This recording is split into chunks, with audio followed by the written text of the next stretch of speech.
Hey, what's up there, YouTubers? Judgement and a job coming to you guys today with another deck tech. So, today we are taking a look at yet again another standard deck, and it is Esper Control. So, I decided I was going to do an update for this deck. A lot of people have been asking for it. If you guys have watched the channel for an extended period of time, you know that Esper Control is probably one of my favorite decks to play. It just has so many options and so many things that it can do. And time and time again, every season of Standard, I'm always playing it at least at one point in time for a couple of weeks. So a couple of you guys have asked for a updated version of it.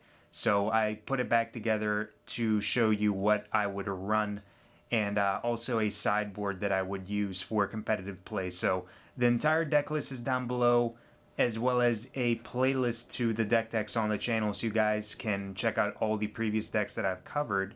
But if you guys have any suggestions for decks that you would like to see, please leave that in the comments down below.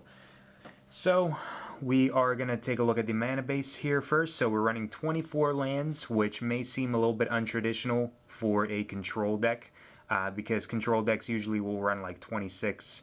25 or 26 is always kind of the ideal number around there, unless you have a lot of card searching for lands and stuff like that, which in this deck we do have a little bit of that. We get more lands from Solemn Simulacrum, so we don't really have to worry about not getting the appropriate colors that we need, and also not hitting land drops, because Solemn just kind of helps us out with that. But 24 lands. First off, we have Darkslick Shores, so we're running a playset of them. And if you guys have seen the deck decks before for Esper Control, it's running the same mana base as the last update. So, playset of Darkslick Shores. And all of this stuff is, this is the deck for pre-Return to Ravnica, just so you guys know, if you're watching this at a later date or something like that. Drowned Catacombs, we're running 3 of them. We're running 3 of the core set lands, if you want to call them. I like to refer to the Innistrad ones as the core set lands too, because they're basically the same thing. Glacial Fortress, running 3 of them. They're just enemy core set lands. But nonetheless, whatever you want to call them, it doesn't really matter. Everybody kind of knows what they do already if you've been playing Standard for a while. 3 Isolated Chapel. So it's kind of evenly distributed between the comes into play tapped unless you control lands. And then we have the 4 Darkslick Shores, because we want to have a solid exposure to both blue and black early game to hit our 1 drops and our 3 drops effectively if we need double colors for stuff like Liliana of the Veil. Then we have 1 Ghost Quarter, so we get to blow up utility lands for our opponents. Stuff like Moorland Haunt, anything that's really annoying, Inkmoth Nexus while it's still around, stuff like that. And we can also reoccur it with Sun Titan and keep on blowing up more lands. So that's one of the things we can do in the deck. Evolving Wilds, we are running 2 of these, so with Evolving Wilds, it lets us thin out the deck from lands, get into more cards like Planeswalkers, spells that will accelerate us, just kind of help us along, anything that we really need. Evolving Wilds is going to mana fix for us. We can drop it turn 1 without any repercussion to it, really. Search for the land that we need in the given situation based on what we already have in our hand and what we're going to do in the next 2 or 3 turns.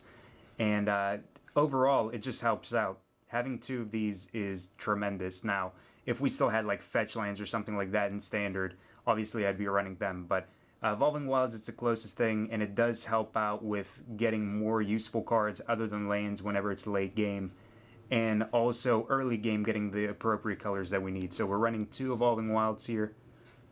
And then we have our basics. So it's a 3-3-2 package. So we're running 3 planes.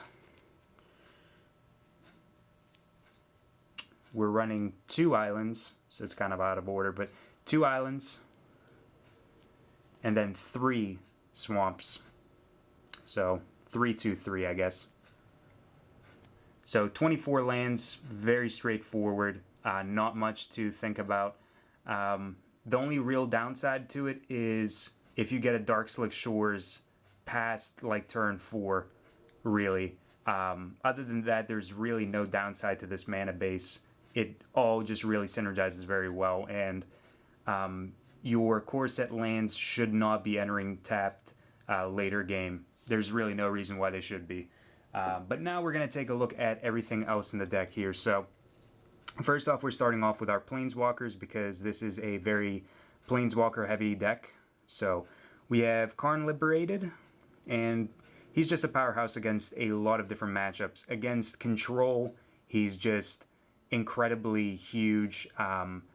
Against other aggro-type decks, anything that runs a really greedy type of mana base, if it's running a really compact and specific mana base where whenever they hit like a certain amount of lands, they really don't go farther past that. Like if they get like 4 lands, stuff like Delver.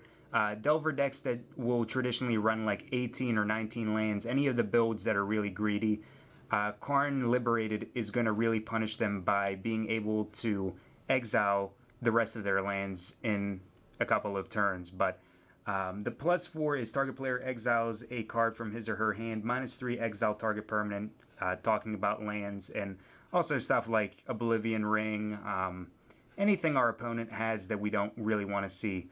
But a lot of times I'm blowing up lands. I don't want my opponent to do anything else, and with Control, you really want to just blow out anything that your opponent could do to make a comeback.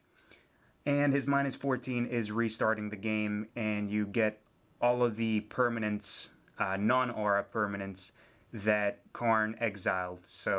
And they come back onto the battlefield at the start of the restarted game. But that really doesn't happen too often. We have to be really, really screwed to actually use the restart button on Karn Liberated. But it's there if we need it, but honestly, it never really happens that often. Most of the time, whenever Karn hits, it's +4 to get rid of something out of our opponent's hand, -3, -3, and just wreck face. It's really from there. Whenever Karn hits the table, they're on a counter of how many things they can possibly do before they really can't do anything else anymore. But Karn is a powerhouse to just kind of quit talking about Karn now and move on to the rest of the deck. We have Liliana of the Veil. So we are running 3 of her in the deck here.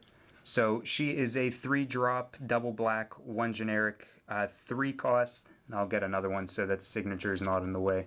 But that is a Steve Argyle signed one. +1, each player discards a card. It's not going to set us back too much, especially because we run Sun Titan, and we can kind of work with that with our 2 drops and get them back with Sun Titan. But also, most of the time, we're just getting rid of lands with the +1. It hurts us a lot less than it's going to hurt our opponent, because chances are they're going to have something that they need to play, and we're getting rid of it. So it's really nice that she has a +1 of that nature. -2, target opponent sacrifices a creature. It's a control deck. You want to do stuff like that. And -6, which I love doing. I absolutely love using her -6. Separate all permanents target player controls into 2 piles. They keep one, the other one they have to send off into the graveyard.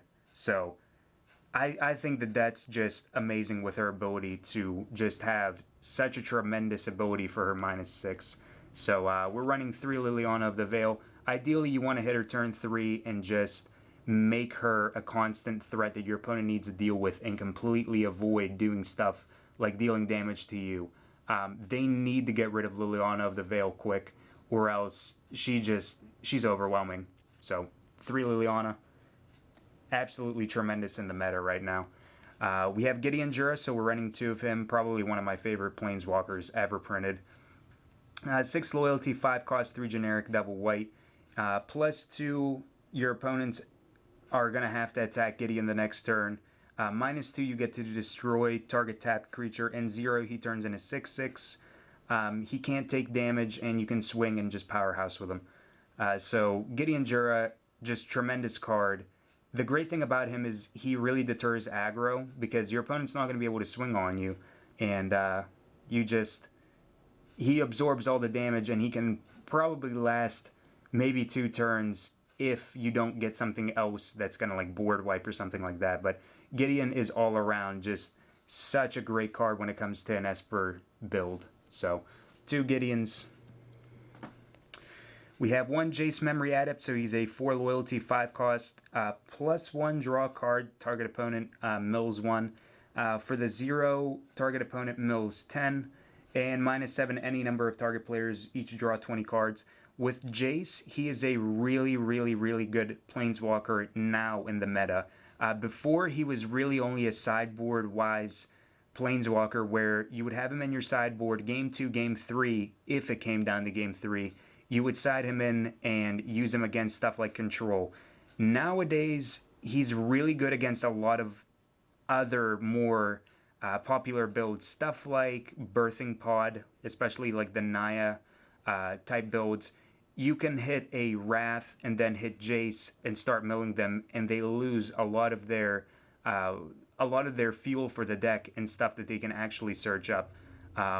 Also against post decks, because trading post decks like to just do wacky stuff, gain life, make tokens, and really just it's an aggro deterrent type deck. And whenever you hit Jace, you're just going to be using his 0 ability. You're just going to mill them out. Jace is the way to win against a trading post type deck. He's good in a lot of different matchups, but Control is definitely where he's the strongest. But we're only running him as a 1-of. And we're running a tutor in the deck, so we can really tutor up anything that we need on the spot.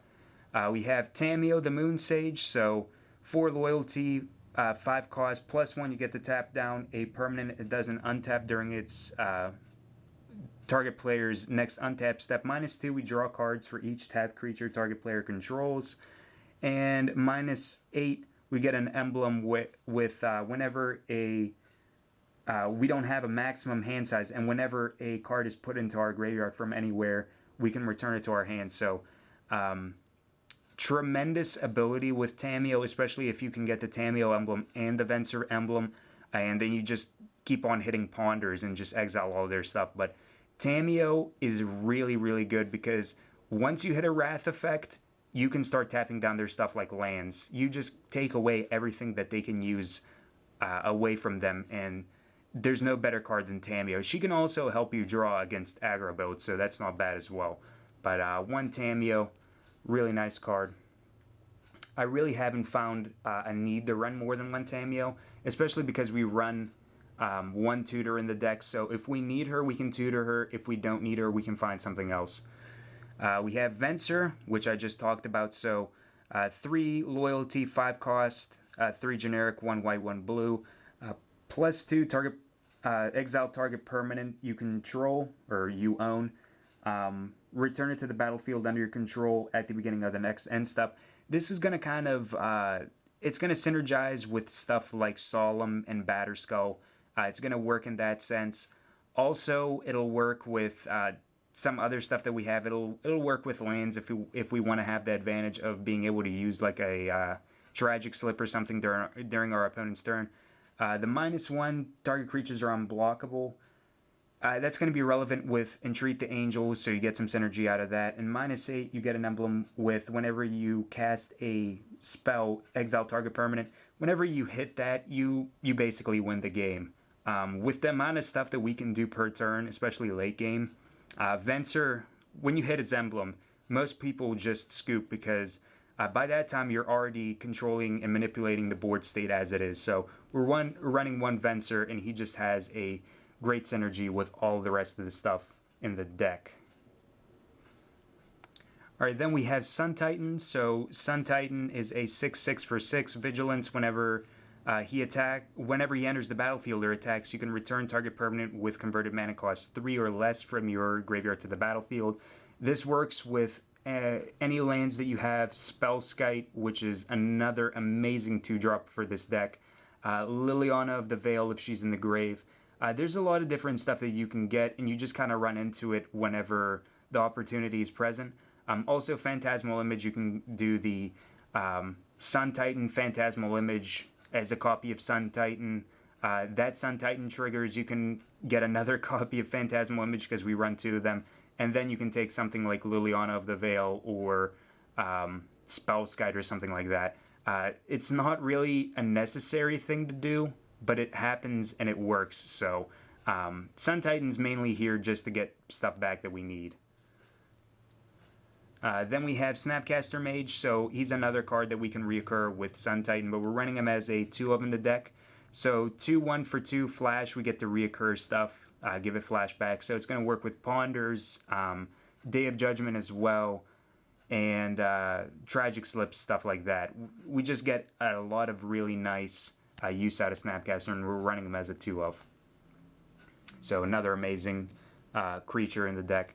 And then we have our Phantasmal Images, so we're running 2 of these.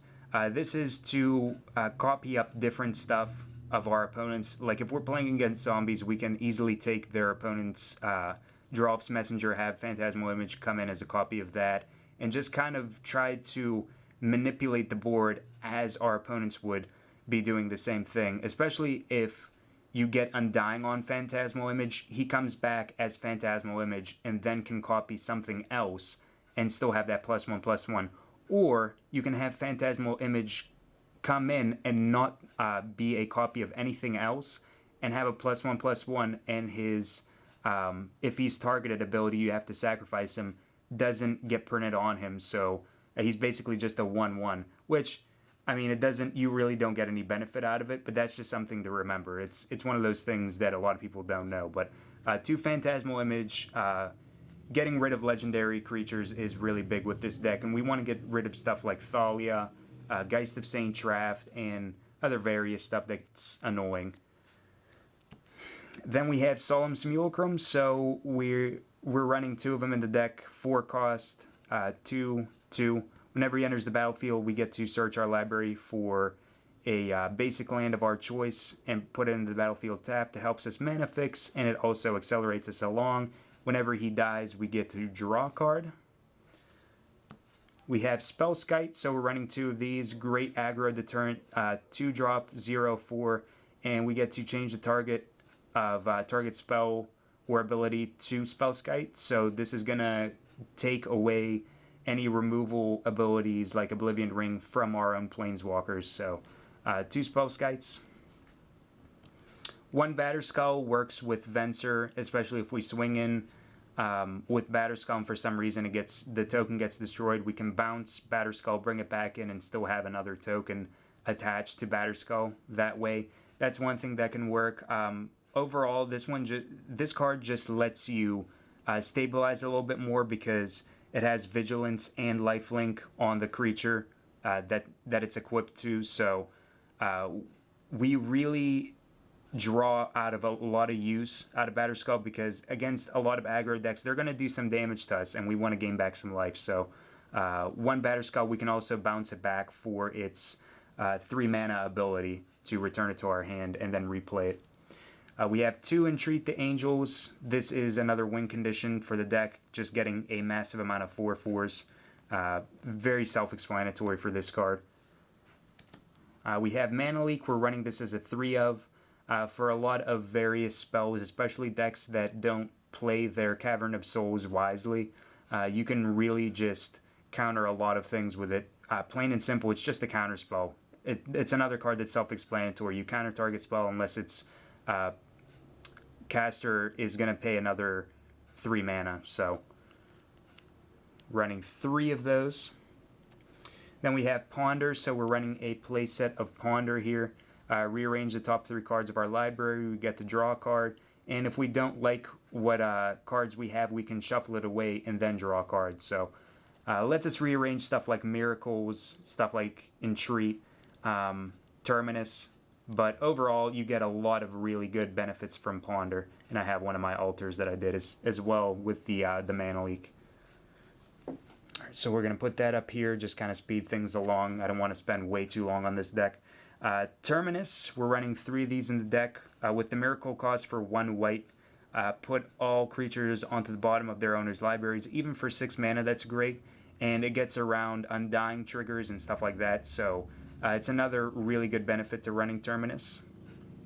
Plain and simple, it's a Wrath effect that just doesn't kill things. Instead, it just puts him on the bottom of our opponent's library.